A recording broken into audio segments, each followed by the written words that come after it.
President of the Louisiana Fraternal Order of Police and Deputy Chief of the Pineville, Louisiana Police Department, Chief Darrell Basco, goes on the record. Good evening, sir, and I don't even know what to say to you. I mean, I keep going through these shows, it seems like way too often, where police officers are executed on the street. My condolences to you and to all law enforcement tonight, sir. Thank you, ma'am. It's a very dark day in Louisiana for law enforcement. Do you get the sense, and I'm saying this very sort of carefully, I don't want to stir up more trouble, but that there's a sort of that the communities, that the nation really isn't behind law enforcement, or that the government's not behind law enforcement, or that you have a target on your back? I mean, tell me how you think law enforcement's feeling.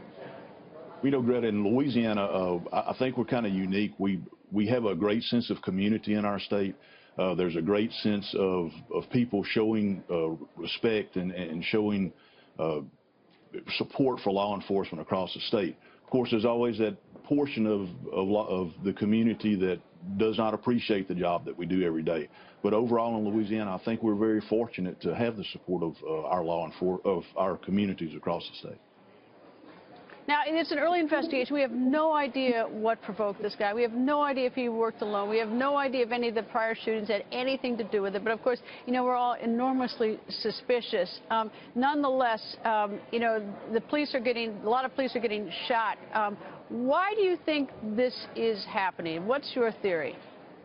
Well, I mean, we think there's always a certain narrative across the nation where a certain group of people are always coming out and bashing law enforcement and the things that we do. But law enforcement officers are like everyone else. They have a job to do. We're the protectors of the community, and on a daily basis they go out, they protect that community, and they want to return at night or at the end of that tour to their family and be part of the community that they protect on a daily basis. That's the chief job of a law enforcement officer, is protect the community and then return home to their family at night. I was listening to the police chief in Dallas a lot last week, and what he said something to me that really struck, and that's that, the police officers are expected to do so much more. They go into these communities where there are drug problems. They're not the ones who are supposed to be solving the drug problems. You've got a lot of politicians who are getting federal money, and we've got a lot of drugs in these communities. We've got the education's falling apart. The police officers aren't the ones who are supposed to create these educational programs. I mean, we demand so much, expect so much of the police, and it's because other people aren't doing their jobs. And it really sort of, I really got it. I mean, I thought, like, what in the world are we doing for these police across the country? Your thoughts? Sure. Chief Brown said tons of great remarks whenever the tragedy happened in Dallas last week. And to a certain extent, I believe he's right that, communities ask us to do a lot more things in protecting and serving the public, that they want us to be involved.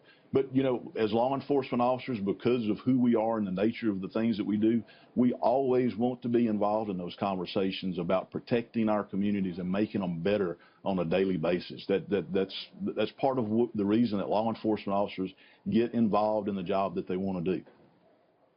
Well, it seems almost they're getting the squeeze, though, getting squeezed from the politicians who aren't doing their jobs and trying to fix these problems in the community, and they're getting squeezed from the community who are so dissatisfied with them. And I think it's profoundly unfair to so many law enforcement across the country. But, Chief, again, we grieve with you and everybody else tonight in law enforcement, and thank you for joining us, sir. Thank you, ma'am. It's great to be on, and our prayers and thoughts are with Baton Rouge and the Baton Rouge community for this definite tragedy from today. Thank you, sir.